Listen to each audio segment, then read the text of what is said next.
വയനാട് നെല്ലിയമ്പത്തിറങ്ങിയ കാട്ടാനകളെ തുരത്താനുള്ള ദൗത്യം ആരംഭിച്ചു. വനംവകുപ്പ് സംഘം ആനകളെ ട്രാക്ക് ചെയ്തിരിക്കുന്നു. 3 ആനകളാണ് പ്രദേശത്തുള്ളത്. സുർജിത്ത് അയ്യപ്പത്ത് വിവരങ്ങളുമായി ചേരുന്നുണ്ട് വയനാട്ടിൽ നിന്ന്. സുർജിത്ത്, എങ്ങനെയാണ് വനംവകുപ്പിന്റെ ഒരു ആക്ഷൻ പ്ലാൻ? സുർജിത്ത്, ദൗത്യം തുടങ്ങിയിട്ടുണ്ട് റിജിത്ത്. ഞാൻ നിൽക്കുന്ന സ്ഥലം പുഞ്ചവേൽ മേഖലയാണ്. അതായത് നെല്ലിയമ്പം, പുഞ്ചവേൽ ഇതൊക്കെ അടുത്തടുത്ത് കിടക്കുന്ന പ്രദേശങ്ങളാണ്. ഇവിടെ ഞാൻ നിൽക്കുന്ന പ്രദേശത്തിന്റെ തൊട്ട് അപ്പുറത്ത് കാണുന്ന ആ ഒരു തോട്ടമാണ് 10 ഏക്കർ എന്ന് പറയുന്ന തോട്ടത്തിന്റെ അനുബന്ധ ഭാഗങ്ങളാണത്. അവിടെയാണ് കാട്ടാനകളുള്ളത്. 3 കാട്ടാനകളാണുള്ളത്. നേരത്തെ ഇന്നലെ 5 കാട്ടാനകൾ ഉണ്ടായിരുന്നു. അതിൽ 2 എണ്ണം കാട് കയറിപ്പോയി. പക്ഷേ ബാക്കി 3 കാട്ടാനകൾ ഇന്ന് രാവിലെ തന്നെ അതിന്റെ ദൃശ്യങ്ങളെല്ലാം തന്നെ പുറത്തു വന്നതാണ്. അത് റോഡ് മുറിച്ചു കിടക്കുന്ന ദൃശ്യങ്ങളടക്കം പുറത്തു വന്നതാണ്.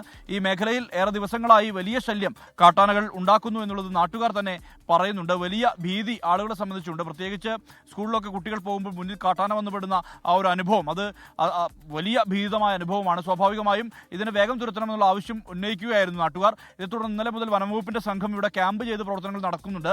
ചെതലയം റേഞ്ചിന്റെ കീഴിലാണ്. ഇന്നലെ തന്നെ റേഞ്ച് ഓഫീസറായിട്ടുള്ള രാജീവിന്റെ നേതൃത്വത്തിലുള്ള സംഘം ഇവിടേക്ക് എത്തുകയും ഇതുമായി ബന്ധപ്പെട്ട പ്രവർത്തനങ്ങൾ വിലയിരുത്തുകയും ചെയ്തതാണ്.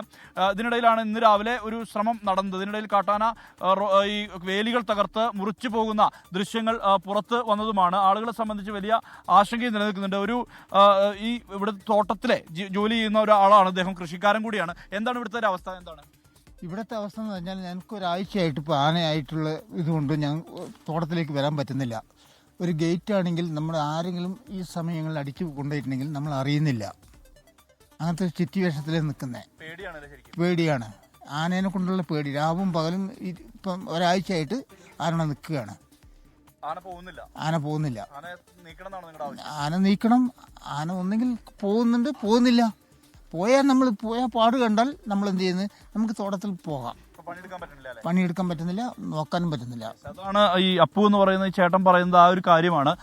ഇതിന് തൊട്ടപ്പുറത്താണ് ഈ മാത്തൂർ വയൽ എന്ന് പറയുന്ന പ്രദേശം. ഒരുപക്ഷെ ഇവിടെ പടക്കം പൊട്ടിച്ചും മറ്റും ആനകളെ തുരത്താനുള്ള ഒരു ശ്രമം വനംവകുപ്പിന്റെ ഭാഗത്തു നിന്ന് ഉണ്ടാകുന്നുണ്ട് എന്നുള്ളതാണ് വ്യക്തമാകുന്ന കാര്യം.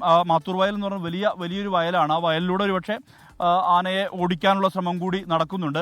ഈ മേഖലയിലാണ് ഇപ്പോൾ നിലവിൽ കാട്ടാനകൾ ഉള്ളത്. 3 കാട്ടാനകളുണ്ട്. ഈ 3നെയും തുരത്തുക എന്നുള്ള തരത്തിലുള്ള ആ ഒരു ദൗത്യമാണ് വനംവകുപ്പ് നടപ്പാക്കുന്നത്. ആ ഒരു ശ്രമമാണ് വനംവകുപ്പിന്റെ ഭാഗത്തു നിന്ന് ഉണ്ടാകുന്നത്. എന്തായാലും ദൗത്യം ഇപ്പോഴും തുടരുകയാണ് വനംവകുപ്പിന്റെ ഭാഗത്തു നിന്ന്.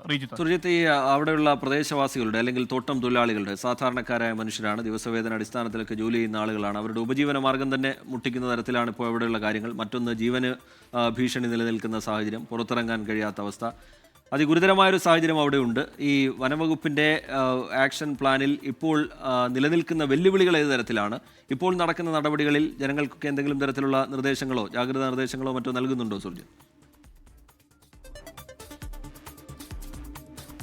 തീർച്ചയായും പനമരം പഞ്ചായത്ത് ഇന്ന് രാവിലെ മുതൽ തന്നെ പഞ്ചായത്തിൻ്റെയും വനംവകുപ്പിൻ്റെയും വാഹനങ്ങൾ ഈ വഴി കടന്നു പോകുന്നുണ്ട്. അതിൽ അനൗൺസ്മെന്റ് കൃത്യമായി നടത്തുന്നുണ്ട്. കാരണം ഇങ്ങനെ ഉച്ചയ്ക്ക് ശേഷം ദൗത്യം തുടങ്ങും. ആ ദൗത്യത്തിന്റെ ഭാഗമായി എല്ലാവരും ജാഗ്രത പാലിക്കണമെന്നുള്ള നിർദ്ദേശം നൽകിയിട്ടുണ്ട്. ഇതിൻ്റെ ഏതാണ്ട് ഒരു 2 കിലോമീറ്റർ അപ്പുറത്താണ് വനമുള്ളത്. ആ വനത്തിലേക്ക് തുരത്തുക എന്നുള്ള തരത്തിലുള്ള ദൗത്യമാണ് നടപ്പാക്കുന്നത്. പലയിടത്തും ഫെൻസിംഗ് ഒക്കെ കാലാഹരണപ്പെട്ട അവസ്ഥയുണ്ട്. ചിലയിടങ്ങളിൽ ഫെൻസിംഗ് ഇല്ലാത്ത അവസ്ഥയുണ്ട്.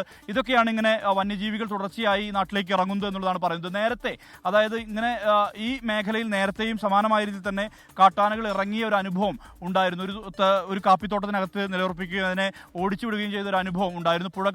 പനമരം പുഴ കടന്ന് കാട്ടാന മുറിച്ച് പുഞ്ചവേൽ കാടിനകത്തേക്ക് കയറി പോകുന്ന ആ ഒരു ദൃശ്യമൊക്കെ കഴിഞ്ഞ വർഷം വന്നതാണ്. എന്തായാലും ഇപ്പോൾ ഈ ചക്ക, മാങ്ങ ഉൾപ്പെടെയുള്ള അവയുടെ സീസണാണ്. അതുകൊണ്ട് തന്നെ അതാണ് ഏറ്റവും വലിയ ബുദ്ധിമുട്ട് ഏറിയ കാര്യം. കാരണം ഈ ചക്കയും മാങ്ങയും എല്ലാം തന്നെ തിന്നാനാണ് ഈ കാട്ടാനകൾ ഇവിടേക്ക് എത്തുന്നത്. എന്തായാലും എല്ലാവരും കാത്തു നിൽക്കുകയാണ്. വനംവകുപ്പിന്റെ വാഹനങ്ങൾ അങ്ങ് ദൂരെയൊക്കെ നമുക്ക് കാണാനും പറ്റുന്നുണ്ട്. വനംവകുപ്പ് ഉദ്യോഗസ്ഥരെല്ലാം തന്നെ ഈ വയലിൽ ഉൾപ്പെടെ നമുക്ക് കാണാൻ കഴിയുന്നു. അങ്ങനെ ആണ് ദൗത്യം മുന്നോട്ട് പോകുന്നത്. നമുക്കവിടെ വനംവകുപ്പ് ഉദ്യോഗസ്ഥരെ നമുക്ക് അവിടെ കാണാൻ പറ്റുന്നു. അവരുടെ നേതൃത്വത്തിൽ അവരെല്ലാം തന്നെ കൃത്യമായ രീതിയിലുള്ള ജാഗ്രതാ നിർദ്ദേശം നൽകിയിട്ടുണ്ട്. നാട്ടുകാർക്കടക്കം ജാഗ്രതാ നിർദ്ദേശം നൽകുന്ന ഒരു സാഹചര്യം വനംവകുപ്പ് ഉദ്യോഗസ്ഥർ നൽകിക്കൊണ്ടിരിക്കുകയാണ്. ഈ മേഖലയിലെല്ലാം തന്നെ വനംവകുപ്പ് ഉദ്യോഗസ്ഥർ പല ഭാഗങ്ങളായി തമ്പടിച്ച് നിൽക്കുകയാണ്. പടക്കം പൊട്ടിക്കലാണ് ഇപ്പോൾ നടന്നുകൊണ്ടിരിക്കുന്നത്. പടക്കം പൊട്ടിച്ച ശേഷം അതിനെ ഓടിക്കുക എന്നുള്ള തരത്തിലുള്ള ദൗത്യമാണ് നടക്കുന്നത്. അതിൽ കൊമ്പന്മാരുണ്ട്. ഈ 3 ആനകളിൽ കൊമ്പന്മാരുണ്ട്. എന്തായാലും വലിയ രീതിയിലുള്ള ആശങ്ക ആളുകളെ സംബന്ധിച്ച് ഉണ്ട്. ഈ പ്രദേശവാസികളെല്ലാം തന്നെ ആ ഒരു ആശങ്ക പങ്കുവെക്കുന്ന വിധത്തിലാണ് ആളുകളെല്ലാം സംസാരിക്കുന്നത്. എന്തായാലും ആ ഒരു ദൗത്യം ഇവിടെ തുടരുകയാണ്. റിജിത്ത്.